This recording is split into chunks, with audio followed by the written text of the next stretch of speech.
যারা অশ্লীল সিনেমা দেখেন, যারা অশ্লীল কিছু দেখেন, দেখার সময় এই হাদিসটা মাথায় আনবেন। কি কয় নবীজি দেখেন, ওয়ানাদউল মাওয়াজিনাল কিসতা লিয়াউমিল কিয়ামাতি ফালা তুযলামু নাফসুন শাইআ। আল্লাহ বলেন, আমি কিয়ামতের ময়দানে ওজনের পাল্লা কায়েম করব, মানুষের আমলনামা ওজন করার জন্য, ইনসাফ কায়েম করার জন্য। কারো প্রতি সামান্য অবিচার করা হবে না। 4 শ্রেণীর সাক্ষী কিয়ামতের ময়দানে দাঁড়িয়ে যাবে। 1 নাম্বার, জমিন সাক্ষী দিবে। এই জন্য জমিনের মধ্যে যখন আমরা চলি, সূরা মুলকের 16 নাম্বার আয়াত সব সময় মনে রাখবো, জমিনে হাঁটার সময় মনে রাখবো। আল্লাহ বলেন, আমিনতুম মান ফিস সামাই আইয়াখসিফা বিকুমুল আরদা ফাইযা হিয়া তামুর। তোমরা কি আসমানওয়ালার থেকে নিশ্চিত হয়ে গেছো যে জমিন তোমাদেরকে, জমিনের মধ্যে আসমানওয়ালা ধ্বংস করে দিবেন না, জমিনের নিচে ধসিয়ে দিবেন না, আর জমিন তোমাদেরকে নিয়ে থর থর করে কাঁপতে থাকবে, এই ব্যাপারে তোমরা নিশ্চিত হয়ে যেও না। আল্লাহ বলেন, জমিনে যখন হাঁটো, জমিনে যখন চলো, তোমরা কি নিশ্চিত হয়ে গেছো? যেমনে অহংকার করো, ভাবসাবে মনে হচ্ছে যে জমিনের নিচে আল্লাহ ধ্বংস করে দিতে পারেন না, জমিনের নিচে আল্লাহ তোমাদেরকে ধসিয়ে দিতে পারেন না, এই ব্যাপারে কি তোমরা নিশ্চিত হয়ে গেছো? বলেন, আল্লাহ চাইলে যে কোনো মুহূর্তে জমিনের একদম 1000 মাইল গর্তের নিচে আল্লাহ আমাদেরকে নিতে পারেন কিনা? তা আল্লাহকে নিশ্চিত হয়ে গেছো? বলেন, জমিনের নিচে ধসিয়ে দেওয়ার ঘটনা অনেক আগে ঘটছে না কিছুদিন আগেও ঘটছে? তুরস্কে বাড়ি সহ গেছে না? তো 1 নাম্বার সাক্ষী হবে জমিন। সূরা জিলজালের 4 নম্বর আয়াত আল্লাহ বলেন, ইয়াউমা ইযিন তুহাদ্দিসু আখবারাহা। সেদিন জমিন তার বৃত্তান্ত সব বলে দিবে। এটা হাদিস শুনেন খুব মনোযোগ দিয়ে, এই হাদিসটাও জমিনের উপর যখন চলবেন আর মাথায় রাখবেন। যারা অশ্লীল সিনেমা দেখেন, যারা অশ্লীল কিছু দেখেন, দেখার সময় এই হাদিসটা মাথায় আনবেন। কি কয় নবীজি দেখেন, তিরমিজি শরীফের 2429 নম্বর হাদিস। রাসূলুল্লাহ সাল্লাল্লাহু আলাইহি সাল্লাম এই আয়াত তেলাওয়াত করলেন, সূরা জিলজালের 4 নম্বর আয়াত তেলাওয়াত করার পর নবীজি বলেন, আতাদরুনা মা আখবারুহা। তোমরা কি জানো জমিনের বৃত্তান্ত কি, জমিন কি বলে দিবে? সাহাবীরা বললেন, আল্লাহ আর তার নবী ভালো জানেন। নবীজি বললেন, ফাইন্না আখবারাহা আন তাশহাদা আলা কুল্লি আবদিন ওয়া আমাতিন বিমা আমিলা আলা যহরিহা আন তাকুলা আমিলা কাযা ওয়া কাযা ইয়াউমা কাযা ওয়া কাযা। নবীজি বলেন, জমিন এইভাবে বৃত্তান্ত বর্ণনা করবে, আতুশাল অমুক এলাকার অমুক বান্দা ওই সময় এতটা বাজে অমুক দোকানের সামনে দাঁড়িয়ে টেলিভিশনের মধ্যে অশ্লীল সিনেমা দেখছে, মাবুদ আমি জমিন তার বিরুদ্ধে সাক্ষী দিয়ে দিলাম, তোমার কাছে বিচার চাই। সময়, স্থান সব বলে দিবে জমিন। 2 নাম্বার সাক্ষী ফেরেশতা। সূরা ইনফিতরের 10 থেকে 14 নম্বর আয়াতে আল্লাহ বলেন, ওয়া ইন্না আলাইকুম লাহাফিজিনা কিরামান কাতিবিনা ইয়ালামুনা মা তাফআলুন ইন্নাল আবরারা লাফি নাঈমিন ওয়া ইন্নাল ফুজ্জারা লাফি জাহিম। আল্লাহ পাক রব্বুল আলামিন বলেন, তোমাদের সাথে সংরক্ষণকারী যত্নবান ফেরেশতারা আছে, তোমরা যা করো তারা তা দেখে। সম্মানিত লেখকগণ, আল্লাহ এরপর বলেন, পুণ্যবানরা নেয়ামতে পরিপূর্ণ জান্নাতে থাকবে আর অপরাধীরা জাহান্নামে থাকবে। বলি নাউজুবিল্লাহ। এখন আমরা বাঙালি তো প্রশ্ন করে ফেলতে পারি, আল্লাহ বলছে সম্মানিত লেখকগণ থাকবেন, লেখকগণ কি করে? এটা কিন্তু বলে নাই লেখকের কাজ কি, কিন্তু এই আয়াতে তো আল্লাহ বলে নাই লেখে। অনেক লেখক আছে লেখে না। তো এইরকম মনে করেন আঙ্গ বাংলাদেশিরা এই প্রশ্ন করেও ফেলতে পারে যে হুজুর আল্লাহ বলছে লেখকগণ থাকবে, তো লেখকগণ লেখবে এটা কই আছে? তো যেহেতু এরকম বলে ফেলতে পারেন, এই জন্য এই জবাব আল্লাহ কোরআনে দিয়ে দিছে। সূরা যুখরুফের 80 নম্বর আয়াতে জবাব আল্লাহ দিছে। আল্লাহ বলেন, আম ইয়াহসাবুনা আন্না লা নাসমাউ সিররাহুম ওয়া নাজওয়াহুম বালা ওয়া রুসুলুনা লাদাইহিম ইয়াকতুবুন। তারা কি মনে করে তাদের গোপন কথা আর কানাকানি কথা আমি আল্লাহ জানি না? এমনটা কি তারা মনে করে তাদের গোপন কথা আর তাদের কানাকানি কথা আমি জানি না? আমি আপনাদের সামনে কথা বলতেছি, আল্লাহ এটাও জানি। আমি ওনার সাথে এখন কানে কানে কিছু বলবো, আল্লাহ এটাও জানি। আমি ঠোঁট বলা বন্ধ করব, বন্ধ করার পর আমি মনে মনে কিছু বললাম, আল্লাহ কয় এটাও শুনি, জানি। তুমি ঠোঁট খোলো আর বন্ধ করো। হাদিসের মধ্যে আসছে, হাদিসে কুদসির মধ্যে আসছে, আল্লাহ পাক রব্বুল আলামিন বলেন, বান্দা আমাকে যদি যাকারানি ফি নাফসিহি, বান্দা যদি মনে মনে আমারে স্মরণ করে, দেখেন আমি চুপচাপ আছি এখন, ঠোঁট বন্ধ, বিছানায় বালিশে মাথা লাগা চিন্তা করলাম, আল্লাহরে নিয়ে শুধু চিন্তা করছি, আমি কিন্তু ঠোঁট বন্ধ, চিন্তা করছি। আল্লাহ কয় বান্দা তোমার চিন্তা দেখতেছি, শুনতেছি, আমারে তুমি মনে মনে স্মরণ করছো।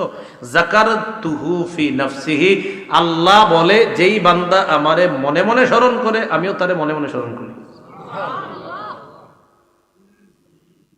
আল্লাহ বলেন তাদের গোপন কথা আর তাদের কানাকানি কথা আমি কি শুনি না, আমি কি জানি না? তারা কি এমনটা মনে করে? না না, আমি সব জানি। শুধু তাই নয়, বালা ওয়া রুসুলুনা লাদাইহিম ইয়াকতুবুন, আমার ফেরেশতাগণ তাদের আমলনামা, তাদের কর্মকাণ্ড লিপিবদ্ধ করে নেয়। লেখেনি তো? লেখকগণ শুধু থাকে না, লেখেও।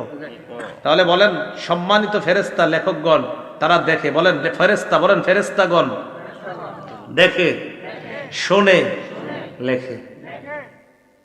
এখন আসেন, লেখা তৈরি করার পর একটা খাতা, এটা একটা খাতা, এটা একটা খাতা, এই খাতার মধ্যে লেখাগুলো তৈরি হয়ে গেছে, 1 পৃষ্ঠা 2 পৃষ্ঠা, ঠিক আছে না? এবার বন্ধ খাতা।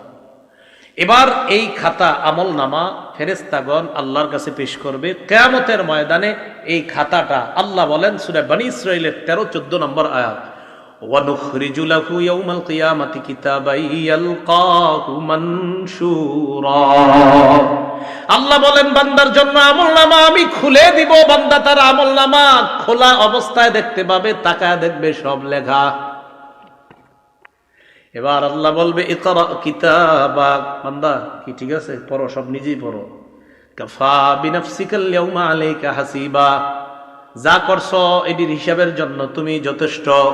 সূরা কাহাফের 49 নম্বর আয়াতে আল্লাহ বলেন বান্দা যখন আমলনামা দেখবে, দেখার পর অনেক বান্দাদের অবস্থা হবে এমন, অপরাধী যারা তাদের অবস্থা কেমন হবে? আল্লাহ বলে ওয়া তারাল মুজরিমিনা মুশফিকিনা মিম্মা ফিহি, নবী আপনি তাকায় দেখবেন অপরাধীরা তাদের আমলনামাটার দিকে তাকায় ভয় পাইতেছে, ভয়ে থরথর করে কাঁপবে আর বলবে মালি হাদাল কিতাব লা ইউগাদিরু সগীরাতাও ওয়ালা কাবীরাতান ইল্লা আহসাহা। অপরাধীরা আমলনামার দিকে তাকা ভয়ে ভয়ে চোখগুলা বড় করে তাকায় বলবে সর্বনাশ, এটা কেন আমলনামা, এটা আবার কেমন আমলনামা, ছোট বড় কোনো কিছুই ছাড়ে নাই। আমি রাতের অন্ধকারে মা বাবার দৃষ্টির আড়ালে আমার রুমের মধ্যে দরজা লাগিয়ে অন্ধকারের মধ্যে একা একই একটা অপরাধ করেছিলাম, এটাও দি এখানে লেখা ইল্লা আহসাহা। বলবে এটা কেমন আমলনামা, এ তো সব লেখা, পুকুরে পানির নিচে ডুব দিয়ে কি করছেন সব লেখা। ওয়াজাদু মা আমিলু হাদিরা, সব পাবে। সূরা নাবার 40 নম্বর আয়াতে আল্লাহ বলেন ইয়াউমা ইয়ানজুরুল মারউ মা কদ্দামাত ইয়াদা, মানুষ যা আমল করছে সব দেখতে পাবে। ওয়া ইয়াকুলুল কাফিরু ইয়া লাইতানি কুনতু তুরাবা, কাফের বলবে হায় যদি আমি মাটি হয়ে যেতাম। কাফের কি বলবে? আমি যদি কি দেখা আমলনামা, বলেন কি দেখা?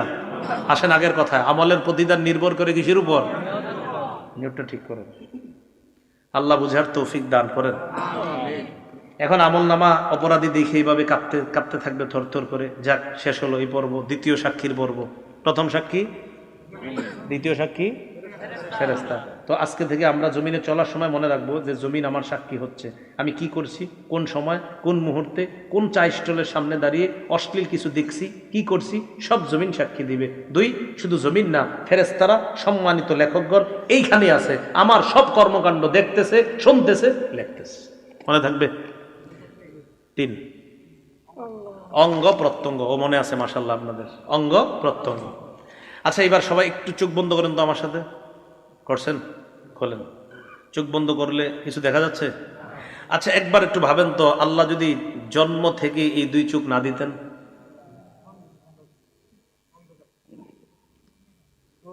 সূরা ইয়াসিনের ৬৬-৬৭ নম্বর আয়াতে আল্লাহ বলেন, ওয়ালাউ নাশাউ লাতামাসনা আলা আ'য়ুনিহিম ফাস্তাবাকুস সিরাতা ফাআন্না ইউবসিরুন। আল্লাহ বলেন, আমি যদি চাইতাম তাদেরকে আমি আল্লাহ তাদের আলো লোপ করে দিতে পারতাম, চোখের আলো লোপ করে দিতে পারতাম। চোখের আলো সরিয়ে দিয়ে আমি আল্লাহ যদি তাদের চোখগুলা চেহারার সাথে মিশিয়ে দিতাম, চলতে চাইলেও তারা চলতে পারতো না। একটু চিন্তা করে দেখো, তোমার এমন করলে কেমন হতো। এরপরে আয়াতে বলে, ওয়ালাউ নাশাউ লামাসাখনাহুম আলা মাকানাতিহিম, আমি যদি তাদের অঙ্গগুলা বিকৃত করে দিতাম, আমি যদি তাদের চেহারা বিকৃত করে দিতাম, হাত পা অঙ্গহানি করে দিতাম। হাত যদি না থাকতো সুদের টাকা ধরতো না, পা যদি না থাকতো পা দিয়ে খারাপ কাজ করতে যাইতো না। আল্লাহ বলেন, আমি এগুলা দিলাম, তো তুমি কি করতেছো এগুলা? আমি যদি না দিতাম কি করতাম? ফামাস্তাতাউ মুদিয়া, সামনেও যেতে পারতা না, ওয়ালা ইয়ারজিউন, পিছেও আসতে পারতা না। কি করতা তুমি? এখন আল্লাহ বলেন, এতগুলো আমি জিনিসগুলা দিলাম আর তুমি খারাপ কাজ করলা। সূরা ইয়াসিনের ৬৫ নম্বর আয়াতে কি বলে দেখেন, আল্লাহ তাকে কিয়ামতের মাঠে জিজ্ঞাসা করবে, এই এটা করছো ওইটা করছো? কয় না, আল্লাহ করি নাই। বলবে আল্লাহ করো নাই? না। আল ইয়াউমা নাখতিমু আলা আফওয়াহিহিম, মুখে মোহর মেরে দিবে। মোহর মারার পর আল্লাহ বলেন, ওয়া তুকাল্লিমুনা আইদিহিম, তাদের হাত আমি আল্লাহর সাথে কথা বলবে।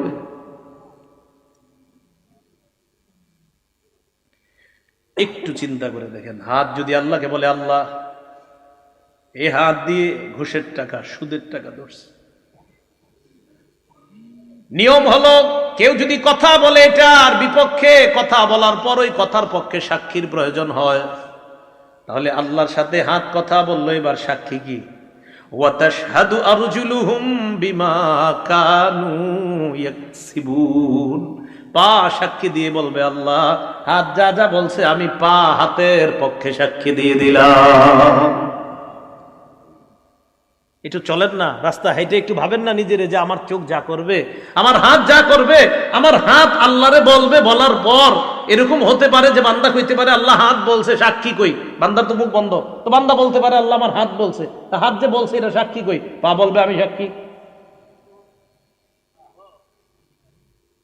আরেকটু সামনে যান, দেখেন আরো কেমন আয়াত। সূরা হামিমাস সাজদা ২০-২১ নম্বর আয়াতে আল্লাহ বলেন, হাত্তা ইদা মা জাউহা, এগুলো যখন জাহান্নামের কাছে যাবে, যখন জাহান্নামে ফালাবে আল্লাহ, শাহিদা আলাইহিম সামউহুম, কান সাক্ষী দিবে, ও আবসারুহুম, চোখ সাক্ষী দিবে।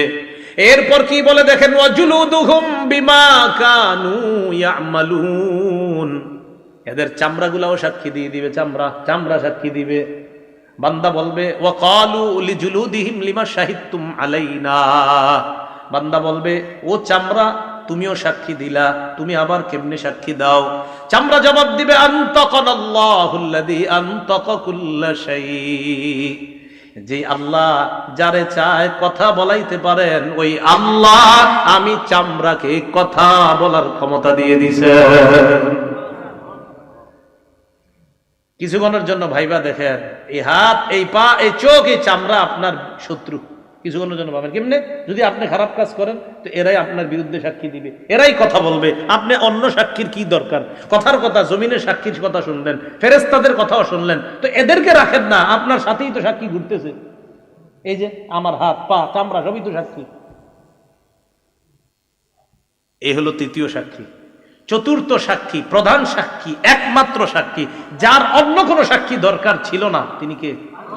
কিন্তু আল্লাহর সিস্টেম সবকিছু করেন, আল্লাহর এটা পদ্ধতি, সিস্টেম। যে দেখো বান্দা, আমি তোমার উপর কোনো জুলুম করছি না, তুমি যা করছো এ তোমার হাত সাক্ষী দিচ্ছে, তুমি যা করছো ফেরেশতা সাক্ষী দিচ্ছে, তুমি যা করছো জমিন সাক্ষী দিচ্ছে। বান্দা, আমি তোমার উপর কোনো জুলুম করি নাই, এগুলো আমার দরকার ছিল না, আমি আল্লাহর। আরে সাক্ষী হিসাবে আমি আল্লাহই তো যথেষ্ট, আমি তো দেখতেছি তুমি কি করো আর না করো। সূরা হামিমাস সাজদা আল্লাহ বলছো, আওয়ালাম ইয়াকফি বিরাব্বিকা আন্নাহু আলা কুল্লি শাইইন শাহীদ, তোমার এতটুকু কি যথেষ্ট না যে তোমার কর্মকাণ্ডের ব্যাপারে সবচেয়ে প্রধান সাক্ষী আল্লাহ? আর কি সাক্ষী তুমি চাও? আল্লাহ তো সব সময় তোমাকে পর্যবেক্ষণ করতেছে তুমি কি করো আর না করো। তো অন্যগুলো তুমি বাদ দাও। সূরা আলী ইমরানের 5 নম্বর আয়াতের অনুবাদটা বলবো। এই অনুবাদটা আপনারা ডেইলি কয়েকবার একজন আরেকজনকে বলবেন, নিজের বিবিরও বলবেন, পরিবারের ছেলে মেয়েদেরকে কয়েকবার পারলে শোনাবেন। আয়াতটা পড়ি, এরপরে অনুবাদটা বলবো। আল্লাহ বলেন, ইন্নাল্লাহা লা ইয়াখফা আলাইহি শাইউন ফিল আরদি ওয়ালা ফিস সামা। বলেন আমার সাথে, নিশ্চয়ই আল্লাহর কাছে আসমান জমিনের কোনো কিছু গোপন থাকে না। সন্তান কলেজে যাইতেছে, বলে দিবেন বাবা, আল্লাহর কাছে আসমান জমিনের কোনো কিছু গোপন থাকে না, গোপনে কিছু করো না।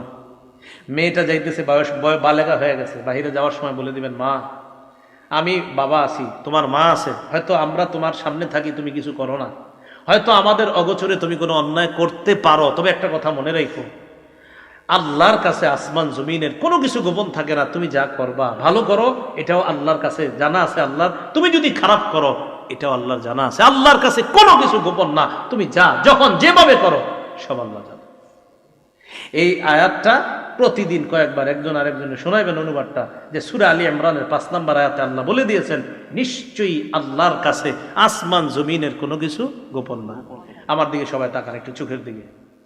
এই চোখ সামনের দিকে তাকায় রয়েছে, মাঝে মাঝে আর চোখে অন্য কিছু দেখি, এরকম হয় না? আরে হয় কিনা? মনে করেন তাকায় রয়েছে, কিন্তু আর চোখে কিছু দেখে ফেললাম, আবার চোখ সরে ফেললাম। আল্লাহ বলে, ইয়ালামু খাইনাতাল আয়ুন, এই বান্দা তুমি যে চোখের খেয়ানত করলা না, এই যে ঠুস করে কি একটা করলা, এটাও আমি জানি। কি